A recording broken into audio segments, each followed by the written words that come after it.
Ah, c'est bon. Allez, on avait dit, on avait parlé la dernière fois du din le jour de la prisha. Toutes les anagotes que les femmes devaient avoir vis-à-vis de son mari, pas dormir dans le même lit, de pas faire le maasé, etc. Bon, les bdikot. Il y avait juste une dernière nekuda en ce qui concerne la anaga de la femme, qu'on n'était pas encore arrivé à ce point-là. C'est que le jour de l'ayom de la prisha, la femme ne doit pas entrer dans un jacuzzi, ne doit pas aller à la piscine. Pourquoi? Parce que peut-être elle va avoir une goutte de sang qui va se perdre dans l'eau. Donc elle doit faire attention à ça, ou bien aussi, elle ne doit pas prendre le robinet là, de la douche, la douchette, et puis viser automakom la omek. Elle peut se rincer le corps, bien sûr, et même automakom chitsoni, avale pas automakom, parce que sinon ça va être métachtèche. Peut-être elle va avoir du sang qui va couler, et elle va le faire sortir avec le jet d'eau. Donc elle ne doit pas le faire, elle ne doit pas viser de manière chitsonite. Pnimite, pardon. Hein? De toute façon, elle doit faire une bdika. Elle doit faire une bdika, mais elle doit faire en sorte de ne pas être métachée. Elle ne doit pas fausser la bdika. Pourquoi ça? Au contraire. Non, là on n'est pas le jour des shivanikim, on est le jour de la prisha. C'est un moment où on doit vérifier que la femme elle n'a pas vu de sang. C'est une fois qu'elle a dépassé les 30 jours, non? C'est le jour où elle est censée voir. Merci beaucoup. Le jour où elle est censée voir, Si elle va à la piscine ou dans la douche, elle va faire partir elle risque de faire partir. le seul témoin qu'il y aurait eu de la truc. Non. Donc c'est vrai, c'est fausser les résultats, c'est pas l'inverse. Ok. Donc on a dit le jour de la prisha, la femme elle ne doit pas aller. Allez, on passe en hébreu. Bisrotra de brim ktat lashon kodesh.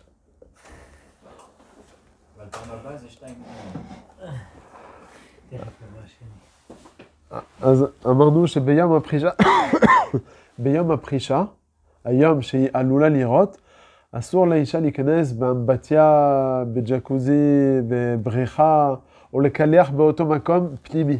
למה? אולי היא תראה דם באותו רגע, והיא תטשטש בעצם עם כל המים המרובים האלה, את הדם שעלולה, אפילו שהיא תעשה בדיקה בסוף העונה, אבל אולי באותו רגע היה דם. הרי אם היא תראה דם, זה כבר מחשיד הדבר הזה. ואז בעצם היא מפספסת את הייעוד בעצם של העונה. אבל לקלח חיצוני אין שום בעיה, כן?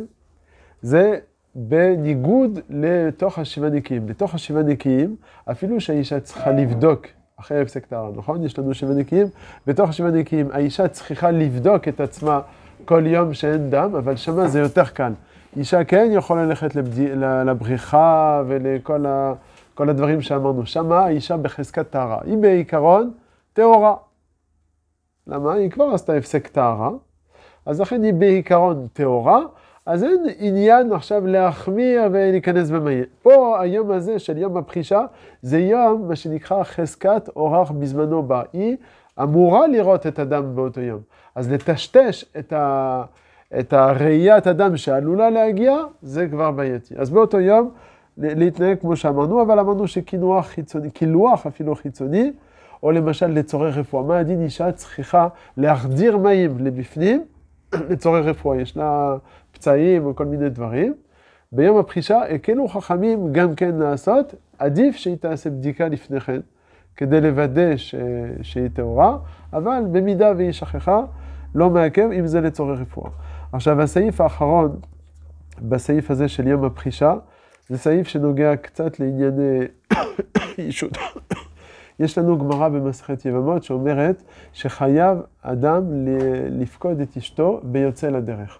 מה זה יוצא לדרך? כשהוא יוצא, נראה בדיוק מהגדרה מה זה יוצא לדרך, אשתו משתוקקת לבעלה. אז הוא חייב לקיים איתה את המצווה, יום לפני שהוא נוסע.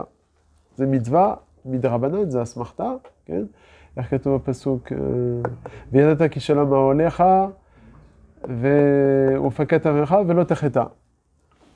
ואז הגמרא דורשת מזה שחייב לפקוד את אשתו, והגמרא אומרת, זה דברים פשוטים, מה שאתה אומר לי, זה כתוב בפסוק, אומר, לא נצחך אלא סמוך לבסתה, אפילו אם יום לפני שהוא נוסע, זה בדיוק היום של הפרישה, שהיא אמורה בעצם לראות, חכמים ויתחו על זה, לא, מותר לקיים מצווה, אני אומר מצווה לפי רוב הפוסקים ולפי השולחן ערוך, כי לפי שיטת הרמה האשכנזים לא מתירים דבר כזה. ומה זה תלוי המחלוקת בשתי מילים? זה תלוי אם וסתות דרבנן או דאורייתא. זאת אומרת, אם החשש של פרישה זה רק חשש דרבנן, אז אנחנו רואים, כיוון שזה רק דרבנן, לא נורא, אפשר לקיים את המצווה. אבל אם מישהו אומר שווסתות מן התורה זה חשש מן התורה, אז אנחנו מפחדים עכשיו לקיים את המצווה בחשש דאורייתא? לא, אז מה עושים? לא מקיימים את המצווה, אבל מדברים איתה, דברי ריצוי. העיקר שאנחנו מרצים את האישה, אני יוצא לדרך לדבר רשות, לא לדבר מצוות, תכף נדבר על זה. מה זה לדבר רשות? הוא יוצא לעבודה. אז הוא מרצה אותה והוא מבקש ממנה מחילה. עצם זה שהוא מדבר על ליבה, זה מרגיע אותה, לפי אשכנזים. לפי ספרדים, לא.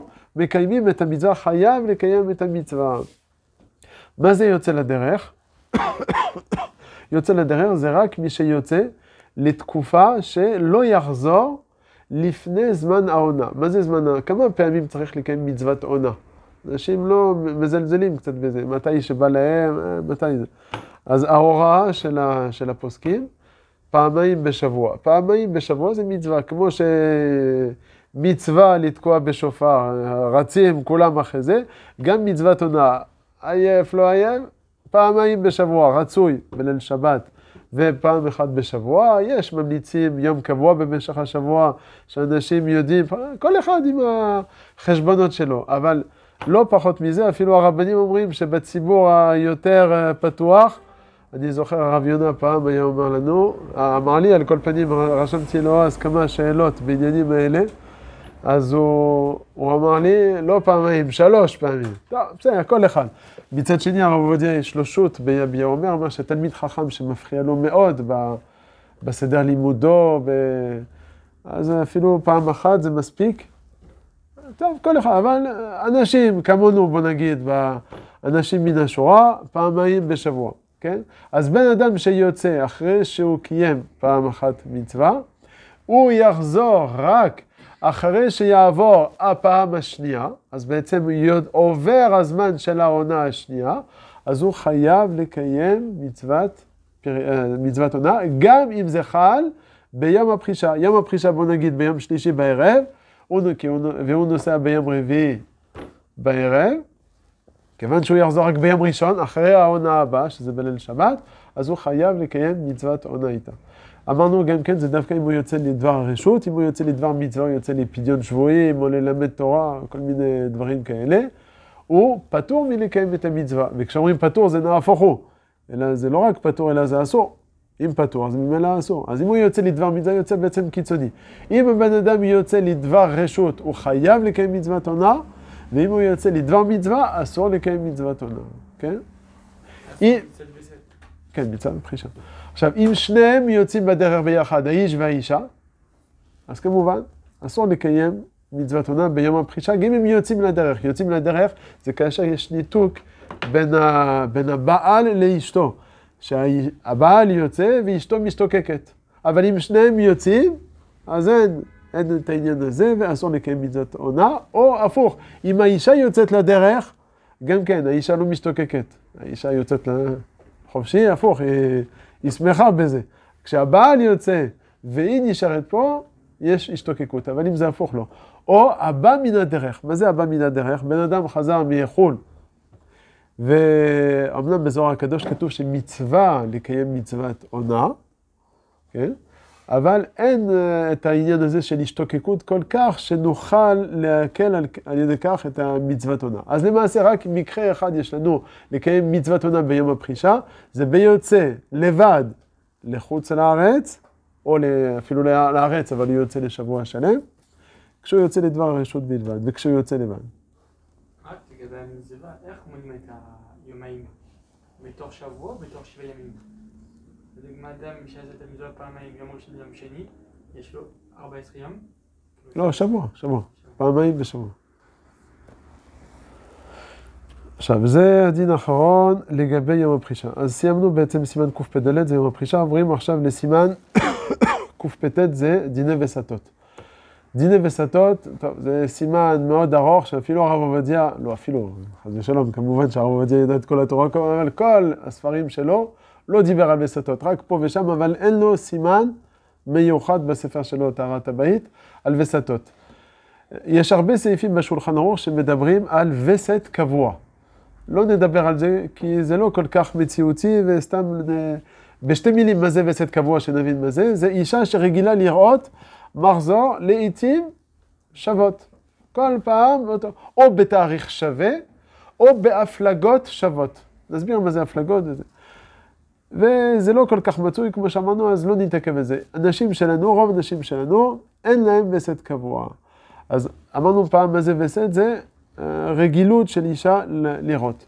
יש לנו 3 וסתות שצריך כל פעם לחשבן אותם. זה וסת החודש, וסת ההפלגה ווסת החודש. זה נסביר בקיצור, אחרי זה נעבור לסימן של הבדיקות. וסת החודש, כמובן, כמו שאמרנו, זה לוח עברי. נעשה הדגמה. היא ראתה בו' ניסן, אז וסת החודש, מה אחרי ניסן? אייר. אז בו' ניסן, היא צריכה לחוש בו' אייר. יום או לילה, תלוי מתי היא ראתה בפעם האחרונה. גם אם פעמיים הקודמות ראתה בלילה, ובפעם השלישית ראתה ביום, הקובע זה היום, פשוט. זה וסת החודש. אז יש לנו ו' אייר זה וסת החודש. עונה בינונית מה זה? זה היום ה-30. למה יש לנו יום ה-30? באמת, הדין של עונה בינונית זה מחלוקת בין הראשונים, האם זה נוהג בזמן הזה? באישה שאין לה וסת קבוע. כי באישה שיש לה וסת קבוע בכלל לא חוששת לעונה בינונית. אישה שאין לה וסת קבוע, אם צריכה לחוש לעונה בינונית או לא, השולחן ערוך פסק כמו הראשונים שכן. למה? כי עונה בינונית זה היה הווסת הקבוע לרוב אנשים פעם. אמנם היום זה השתנה, אבל נשארנו עם התקנה הזאת. מה זה העונה בינונית? אתה סופר 30 יום, כולל היום של הראייה. זה גם דבר שמבלבל את האנשים. איך סופרים? ב-30 יום, סופרים את היום שהיא ראתה, כן? ואז סופרים 30 יום, 1, 2, 3. מי שיש לו מהיר המחשבה, תלוי אם החודש שאנחנו נמצאים מלא או חסר. אם ניסן הוא מלא, אז בעצם יש למד ניסן, אז זה יהיה בתאריך יום קודם. זה יהיה אייר. אם החודש שאנחנו נמצאים זה חסר, זה כ"ט, אז ממילא זה יהיה ו'. אז ממילא אם החודש חסר, יהיה... זה חסר, זה ו'? כן. כן, אם זה חסר. אם זה חסר, זה יהיה ו'. אז למעשה, אם החודש שאנחנו נמצאים ניסן הוא מלא, כמה פרישות יש לנו בינתיים? ו' אייר מצד החודש, הווסת החודש, וה' אייר מצד החודש עונה בינונית. הפלגה, מה מסתכלים? חודש לפני כן. מה היא ראתה בחודש לפני כן? בי"ב אדר. מי"ב אדר עד ו' ניסן, כמה ימים יש לנו? מי"ב אדר עד אדר כמה זה חסר או מלא? תמיד חסר. חודש שלפני ניסן. כל החודשים זה פשוט, ככה אנחנו סופרים. לפי העיגולים אז אדר, ניסן זה תמיד, זה ראש חודשים, הוא תמיד מלא. חודש לפני זה חסר, אייר זה חסר, סיוון מלא, וכן על זה הדרך. אז אדר זה חסר. אז מי"ב עד כ"ט, כמה ימים יש לנו?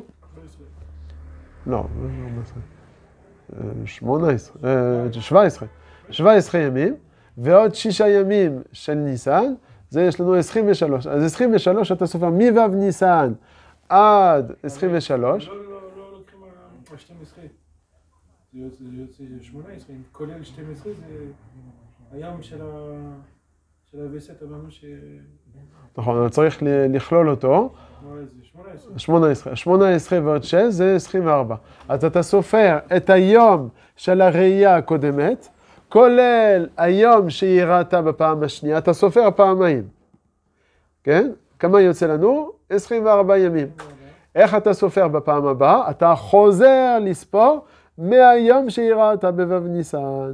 ואתה סופר עד, כמה זה? מו' עד למד ניסן, כמה יש לנו? 25. כי אתה סופר את היום ו'. כן, אז זה, כן, 25. מו', נכון, 24, אז 24. בלמד, למד ניסן. אתה לא, ומה, היום ו' אתה סופר אותו. יום שראתה. יום שראתה, סופרים אותו. גם לספירה של החודש. 24, אז עושים מעכשיו 6 פלוס 24, או... לא, ביום ה-6 זה הראשון. זה הראשון, נו, זה יוצא כ"ט, לא למד, כ"ט. נכון, כ"ט. לא, אוקיי. אז כמה הפלגות, כמה בחישות יש לה? בה' בו'. יפה, יש לה כמה בחישות? בכ"ט ניסן, יש לה בה' אייר, ויש לה בו' אייר. כן, ה' ככה. זה היה הקבוע. עונה בינונית. הבינוני וו' זה קבוע. אבל למה הבינוני זה גם נחשב קבוע? כי זה מחזור של כל 30 יום. נכון, אמרנו שאו זה אותו תאריך, נכון. אבל גם כל 30 יום, לא משנה מתי זה מטרי, כי לפי חסר ומלא, אז זה לא בדיוק, זה קבוע לפי תאריך, אבל פעם זה 30, פעם זה 29. נו, אבל אם החודש. זה כל החודש, כן. כן, אבל נו. אם זה כל 30 יום, למה זה לא נקרא קבוע גם? מבחינת מה זה קבוע? זה בסט קבוע? הבינוני. כן, כן, העונה הבינונית נקראת בסט קבוע, לכן יש לה אישה שעברה בסט העונה הבינונית ולא בדקה, היא אסורה עד שתבדוק, כי יש לה החמרות לדבר הזה. טוב, כן, ככה סופרים, ככה, עכשיו, אם בשתי ראיות, אם ראתה, אתם תגידו לי, אמרנו בי"ב, בדוגמה שאמרנו, י"ב אדר היא ראתה בלילה, ובו' ניסן היא ראתה ביום, בכ"ט, בהפלגה הבאה, בכ"ט ניסן, מתי היא חושבת, ביום או בלילה? לא, ביום, לפי האחרונה, תמיד לפי האחרונה, פשוט, כן, בסדר. זה החשבון, פחות או יותר פשוט. עכשיו, יש כולה גדולה של הרב עובדיה, אישה שרגילה לראות, יש הרבה נשים שרגילות לראות, תמיד מעל 30 יום. רגילות לראות מעל 30 יום. נשים רואות ב-27, אבל יש הרבה נשים שרואות כל, או 32, תמיד זה זאת 33, 45, אף פעם לא רואות 30 יום, וקל וחומר לא פחות. אין אצלם דין של עונה בינונית. היה חודש? חודש יש, תמיד, כן. יש לה? כן, חודש יש. גם אם תמיד זה מעל. כן, אבל מסתכלים על האחרון, כי אולי היא תקבע לחודש. חודש זה הקבוע הזה, כן? לא, חודש זה לא הקבוע, חודש זה התאריך. חודש זה התאריך. הבינוני מה זה? היא רואה כל פעם, היא ראתה א' ניסן, אחרי זה ה' אייר, אחרי זה י' סיוון, ואני רואה כל 35, לא קבוע, לא ניכנס בזה. א', ה', אחרי זה י', אחרי זה י' ג'. אז מהראייה האחרונה, מה היא חוששת? רק להפלגות, להפלגה האחרונה, זאת אומרת, וגם לתאריך האחרון, לתאריך העברי. אבל לעונה בינונית, היא לא חוששת לדבר הזה. מה הסיבה? כי יש לה סוג של וסת חצי קבוע, קוראים לזה, ככה תחומת הדשן אומר. וסת חצי קבוע, אז זה מפקיע ממנה, זה כמו אישה שיש לה וסת קבוע, היא רואה כל החיים שלה, 28, 8, 8, 8, היא לא חוששת לעונה בינונית, זה לא קשור איתה. או אישה שרואה 32, 2, 2, 2, זה לא קשור עליה. אז אישה שרואה 32, 35, 37, אמנם היא לא קבוע, אבל היא נקראת חצי קבוע, לעניין זה שהיא מופקע ממנה את הדין של עונה בינונית. וסת ההפלגה זה הפרש של ימים שבין הראייה הקודמת לראייה הנוכחית שהיא ראתה עכשיו. עונה בינונית זה, אתה סופר 30 יום מהראייה האחרונה, תמיד. 30 יום. כי פעם זה היה רגילות של אנשים, וזה לא, זה כמו סוג של תקנה של חכמים, שאנחנו לא יכולים להפקיע את זה. אמנם זה מחלוקת ראשונים, אבל השולחן ערוך פסק. כן. היום אין, לכן באמת יש ראשונים שאומרים שלא, אבל השולחן ערוך פסק להחמיר בדבר הזה, אז אנחנו... עכשיו, מה יש לנו פה עוד? יש לנו עוד הלכה מעניינת בסיפור של ההפלגות, ונגיד אותה בקצרה, מה שנקרא הפלגה קצרה, האם מוכרת הפלגה ארוכה. אישה שראתה, זה קורה הרבה פעמים, אישה שראתה למשל, הפלגה בפעם הקודמת הייתה של 32 יום. חודש לאחר מכן היא ראתה מחזור אחרי 28. בוא נגיד ליתר הבנה, היא ראתה פעם אחת 40 יום של הפלגה, לאחר מכן היא ראתה 25. בסדר, קורה. פעם לאחר מכן, מתי היא תחוש? בוא נעשה תרגיל. אז לפי האחרון, יפה, אז רגע, קודם כל מה? היא עונה בינונית, צריכה לחוש, כן? 30 יום בתוספת, בסדר. תאריך העברי, החודש, וגם מההפלגה. איזה הפלגה? כמו שהוא אמר, האחרון, יפה. אבל צריך לדעת שהדעת בית יוסף והשולחן ערוך, לא ככה.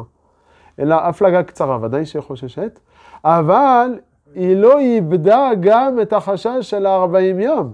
זאת אומרת שמה שהאישה הזאת, היא תסמן לעצמה אחרי 25, כן? וגם 15 יום לאחר מכן, יש לה עוד איזה נורה אדומה, שזה בעצם אחרי 40. אפילו שאחרי 15, איפה זה יצא? זה יצא 3 ימים אחרי המקווה, היא בשיא הטהרה. בכל זאת, לפי הבית יוסף, היא צריכה לחוש וצריך לחשבן. זה חומה מאוד גדולה. השח במקום... עד כמה זה לא עוקר? מה זה עד כמה? 40 יום, 25, אני תמיד ב-40 יום של פעם. כל פעם שהיא הולכת בדירוג להוריד, היא רואה 40, אחרי זה 39, אחרי 38, אחרי... כל פעם היא צריכה לחוש כל פעם, זה לא נעקר. לא נעקר. גם 6 פעמים? אלא אם כן היא תעשה בדיקה באותו יום והיא תראה שהיא תורה, זה סיפור אחר. אבל בואו לא ניכנס בזה עכשיו, זה... כמה מחזורים אחרונים צריכים לחוש. כמה שתיים צריך ללכת אחורה. היא צריכה ללכת אחורה כל עוד שהיא לא עקרה את החשש הקודם. איך היא עוקרת? אני שואל, אני אומר לפי הבית יוסף. לפי הבית יוסף, היא מגיעה אחרי 25, זה ההפלגה האחרונה, נכון? 12 יום אחרי זה היא תלך למקווה, כן? 3 ימים אחרי זה, יש לה פתאום ההפלגה של 40 שמתעורר. מה היא עושה? תלך לבדוק, אם היא מצאה טהורה, הכל טוב, 40 נגמר. לעולם, כן, נגמר לעולם. אז בשביל לעקור את זה צריך להוכיח. זה לפי השולחן ערוך. עכשיו אמרתי שהשח לא מסכים עם זה. השח ועוד הרבה פוסקים אומרים שלא, הפלגה קצרה, עוקרת הגדולה. לא מסתכלים, זהו, הולכים לפי האחרון. דיברתי עם רבנים שאומרים שבבתי הוראה ככה מנהג. שום בתי הוראה לא שואל מה היה קודם. אז אני, טוב שהרב עובדיה לא דיבר בזה, אולי יש לנו קצת פתח לכן. רק הפלגה האחרונה, זה מה שאמרו? כן. כן, אז תראו בספרים שכן כתוב הדבר הזה, לחשוש. אבל למעשה, כששואלים, הרבה פעמים מתקשרים, הרב יכול לחשבן את ההפלגות, אף אחד לא שואל, שואלים אם יש וסת קבוע או לא קבוע. שואלים, קבוע או לא קבוע? לא קבוע, אין קבוע היום, בסדר. לא קבוע, אז מה ההפלגה? זהו, נגמר. לא שואלים מה היה קודם דקודם. אז ככה מנהג. עכשיו תגידו לי, בהוראה ברורה כתוב כן לחוש, כן? מה אני אגיד לכם? כתוב? הרב עובדיה אמרתי, לא דיבר, הבן שלו, הרב דוד יוסף בתורת הטהרה, הוא דיבר קצת על הפלגות, הוא לא נכנס בסיפור הזה. אתה מרגיש שיש פה דברים בגו, מה שאומרים. טוב, עכשיו, עוד דבר מציאותי, נקודה אחרונה, בעיקרון זה בשביל ההפלגות, הווסתות, זה מה שצריך לדעת. יש עוד דבר חשוב, זה אישה שלוקחת גלולות. אז אישה רואה גלולות, אמרנו, למניעת וסת, או להחשת וסת, שהווסת יגיע. ברגע שהיא מפסיקה אז אמרנו שכל פעם שהיא לוקחת את הגלולות האלה, היא לא צריכה לחוש אפילו ליום הפרישה, כי בעצם זה מונע לגמרי בוא נגיד בגלולה שמונעת. כן? זה נוסו, התרופה הזאת ניסו אותה אלפים ומיליונים של נשים, אז לא צריך לחוש אפילו ליום ההפלגה, ליום הפרישה. עכשיו, ברגע שהאישה מפסיקה לראות דם, מתי היא צריכה לחוש בעצם לראיית הדם? מתי היא חוששת? אז בפעם הראשונה שהיא ניסתה את הגלולה הזאת, היא צריכה לשאול את הרופא מתי היא אמורה לקבל. והרופא אומר, זה נע ונד בין יומיים ל4 ימים. אז ביומיים, הטווח ארוך הזה של יומיים, בוא נגיד, תלוי כל גלולה, כל מניעה בעצם לפי עניינה, בטווח של הרופא אומר לה בפעם הראשונה, היא צריכה לחוש ביומיים האלה. יומיים האלה. שלא לא לקיים את המצווה ביחד עם בעלה ביומיים האלה. אחרי שהיא ניסתה פעם אחת והיא ראתה שאצלה זה פעל בצורה שאחרי יומיים וחצי היא ראתה, היא כבר יכולה לקבוע את הבחישה שלה לפי הניסיון שלה הפרטי. אפילו פעם אחת, ככה אומרים. אלא אם כן, שוב, היא תרגיש מחושים וכתמים, מה שדיברנו פעם, כן? אבל בפעם הראשונה צריכה להחמיר את כל הטווח של הרופאים, אומרים שזה זז בין יומיים ו4, תלוי בעצם. למשל, אישה רואה הרבה פעמים, התחופה של הקלות זה קוראים לו פרימולות נור, שהקלות לא מניעת הריון, זה סתם דחיית וסת, אמרנו שתחופה מאוד קלה, אין כמעט הורמונים או קצת, ממש מינון מאוד, ונותנים לקלה, הרבה לא מצליחים, בוא נגיד ביום הראשון, אז נותנים להם, ברגע שמצליחים מיד מפסיקים. וברגע שמפסיקים, אם לא עשו את המעשה, כי אם עשו את המעשה כבר יש דם בתולים מה שנקרא, אבל בוא נגיד שלא הצליחו, והאישה, הקלה, או לא משנה, אישה אחרת, מפסיקה את הכדור הזה. אז אומרים לה שב-24 שעות מיד לאחר הפסקת הכדור, יכולים להיות אפילו ביחד. כי אנחנו יודעים בוודאות שהיא לא תראה דם רק לפחות אחרי יום וחצי או יומיים. אז ב-24 שעות, אנחנו לגבי התקופה הזאת, זה בדוק שהיא לא רואה דם אחרי יום, יום וחצי, זה ודאי שלא. אז זה תלוי בעצם בתקופות. טוב, מה יש לנו? דבר אחרון, זה אישה בהיריון או אישה בהנקה. אישה שרואה דם לגבי ההפלגות, כן? אישה שרואה דם בהיריון שלה. זה בעצם משתנה מזמן הגמרא. היה טבע אחר לנשים בזמן הגמרא מאשר זמננו. בזמננו נשים נקראות מסולקות דמים, לא רואות דם בכלל בכל 9 חודשים. פעם בזמן הגמרא, ב3 חודשים הראשונים, היו רואות דם. בזמננו לא רואות דם כבר מההתחלה. לכן אישה שרואה דם באמצע ההיריון שלה, דבר לא, זה חריג, כן? והיא רואה דם. האם היא צריכה לחוש חודש לאחר מכן לפחישות, או שלא צריכה לחוש? אז התשובה היא שכן. אם היא ראתה פעם אחת, היא צריכה לחוש, כן? אבל בוא נניח חס ושלום שאישה רואה 3 פעמים. היא צריכה עכשיו לחוש, אפילו נגיד לווסת קבוע, אז אומרים לא, זה משהו חריג, לא חוששים לדבר כזה משונה. אבל אישה בהיריון צריכה לדעת.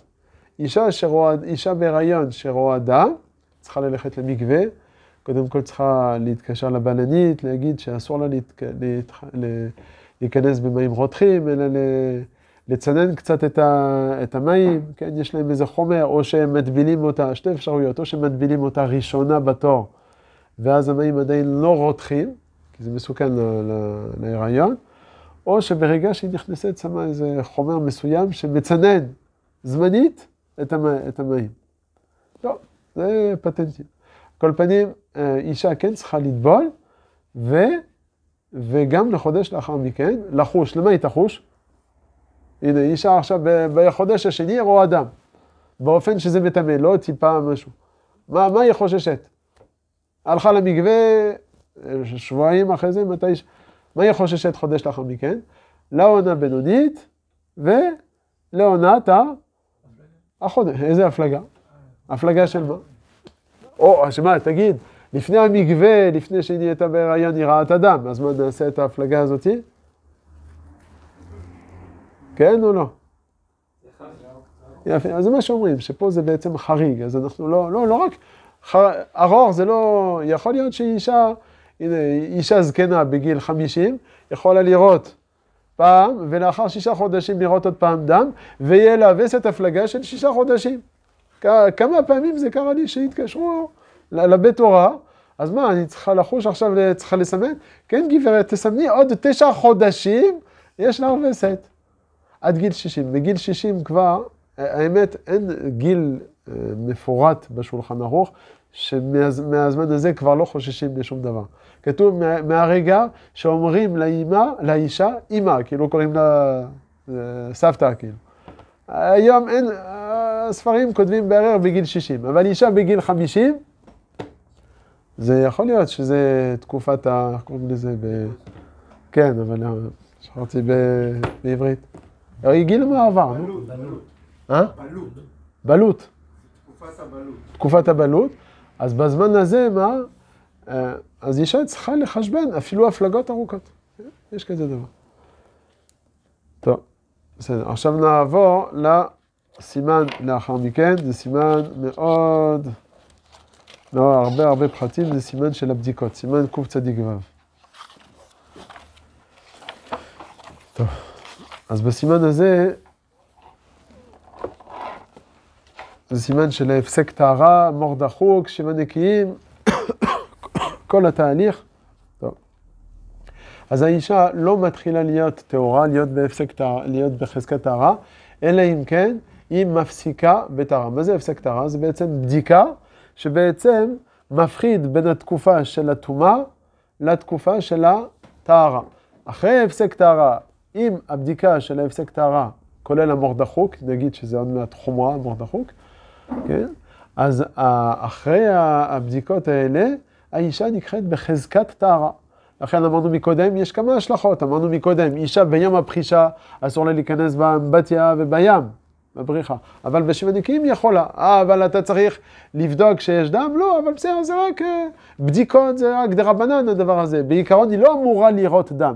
זה רק לוודא ליתר ביטחון בשבע נקיים. אבל בעיקרון זה לא מחייב כמו ביום הפחישה. טוב. החיוב של הפסק טהרה, לפי רוב הפוסקים, זה חיוב מן התורה. זה בדיקה מאוד חמורה, מאוד חשובה. שאר הבדיקות של השבע נקיים זה בדיקות רק מדרבנן. נראה, יש פה השלכות הלכתיות לדבר הזה. הראשון השני, הכל זה רק דרבנן. עכשיו, בדיקה אישה שיש לה מכה. יש לה מכה, היא לא יכולה לבדוק. מה תעשה אישה כזאת? אז יש לנו, מה? הרי אנחנו אומרים שברגע שאישה שיש לה מכה, היא עושה בדיקה והיא רואה דם בתוך השבע נקיים, אנחנו תולים בפצע.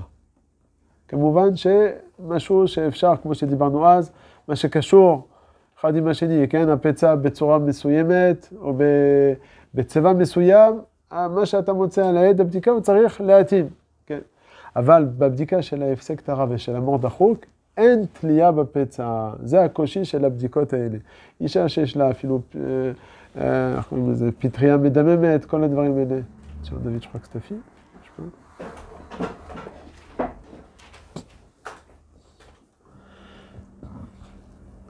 אז אישה לא יכולה לתלות בפצע. ההפסק טהרה. הבדיקת הפסק טהרה לא יכולים לתלות בפצע. יש פצע, אין מה לעשות. היא יודעת שיש פצע. כל פעם היא מוצאת בדיוק. רואים, מי שראה כמה פעמים את בדיקה ורגיל לראות, הוא יכול, בוא נגיד, לכוון פחות או יותר את הכיוון, הוא יכול לדעת כיוון אם זה פצע או לא. הוא לא יכול לפסוק על פי זה, כן? לא פוסקים על פי זה. צריך ודאות של רופא או של אחות שהיא תוודא, או שהאישה עצמה, לפעמים יש פצע בחוץ שהיא עם מראה, האישה יכולה לראות את עצמה. כן? הרבה פעמים אומרים לאישה, תעמדי רגל אחת למעלה, תראי עם מראה, אולי יש איזו סחיטה חיצונית אפילו. וכל פעם את פוצעת את עצמה עם העד בדיקה. זה כבר מספיק, כן? אבל בהפסק טהרה אין מה לעשות. בהפסק טהרה העד צריך לצאת נקי, לבן. גם במור דחוק ככה. אם לא יוצא לבן, אין מה לעשות. אז מה הפתרון לזה? רגע, הפסק טהרה זה הראשון מהשבע נקיים, לא? לא, הפסק טהרה זה היום הראשון, אנחנו נגיד, לפני ההתחלה של השבע נקיים. זה בסוף של 5 ימים. בסוף של 5 ימים, לפני השקיעה. לא התחלנו את השבע נקיים. שבע נקיים מתחילים בלילה עד המקווה. אנחנו לפני הלילה, ההפסק טהרה. נגיד מתי עושים את הבדיקה הזאת. אז זה הבדיקה מן התורה. עכשיו, אישה שיש לה מכה, אז מה עושה? או שהיא מחדירה לאותו מקום קרם שנקראת, כל מיני קרמים למיניהם, יש קרם שנקראת קוואי בתוך בבית מרקחת, מוכרים את זה ב-30 שקל.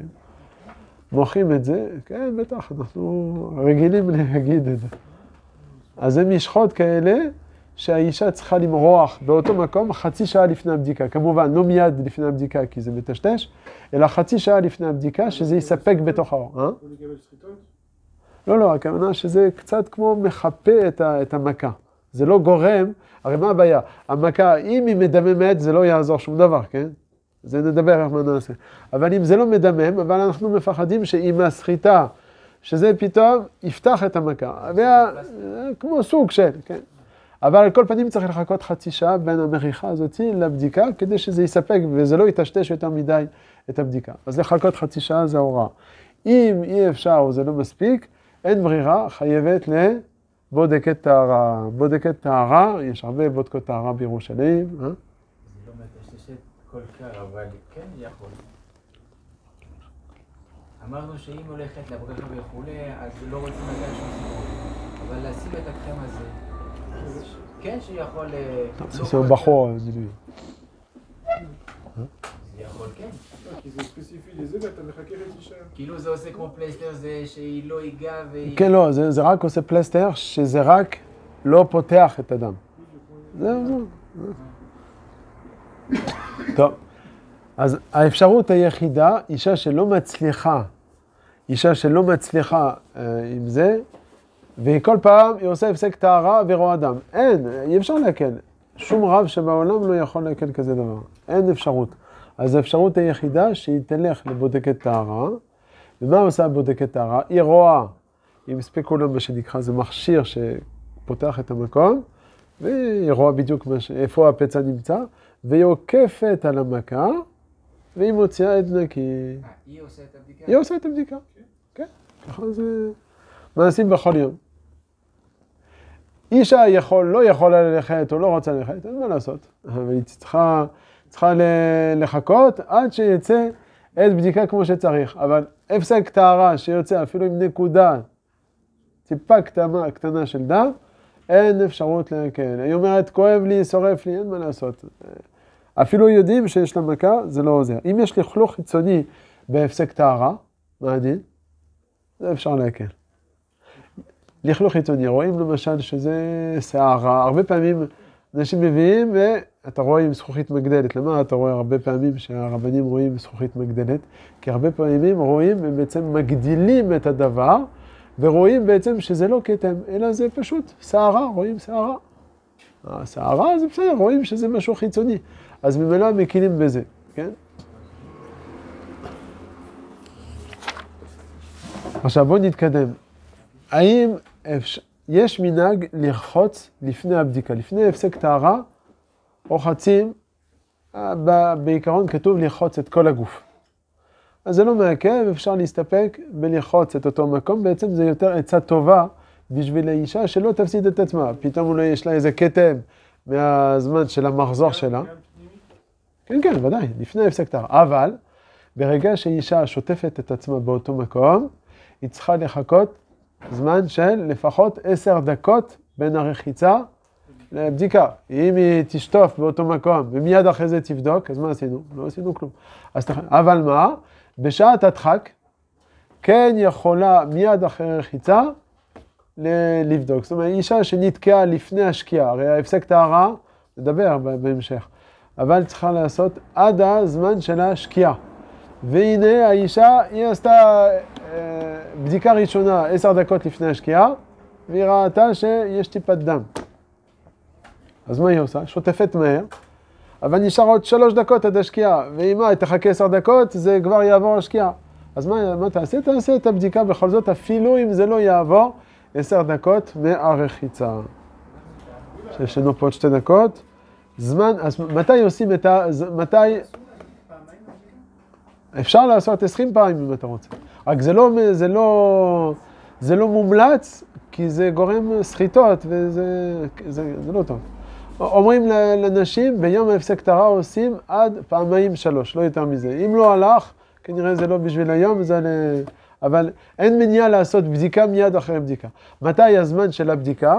מעיקר הדין, ממנחה קטנה, זאת אומרת 2.5 שעות לפני השקיעה, מהודר זה בחצי שעה שלפני השקיעה, ובדיעבד משחרית. אישה שלמשל בחורף חוזרת הביתה ב-6 אחרי העבודה, ויוצאת מוקדם מהבית. היא יכולה, בשעת הדחק, היא יודעת שבעבודה היא תהיה טרודה לעשות בדיקות, היא יכולה, או במטה, כל מיני ציורים למיניהם, היא יכולה בשעת הדחק לעשות את הבדיקה בשחרית, אבל אם יזדמן לה זמן בשקיעה, תעשה עוד פעם, כן? זה לא שזה פותר אותה. אבל אם עשתה בדיקה בדיעבד בשחרית, יותר מזה, אפילו אם עשתה בדיקה בלילה שלפני כן. בלילה שלפני כן, גם בדיעבד זה יוצא. זאת אומרת שאישה שעבר צאת הכוכבים והיא עשתה בדיקה של ההפסק טהרה, אמנם זה לא עללה ליום הקודם, אבל בדיעבד זה עללה ליום המחרת.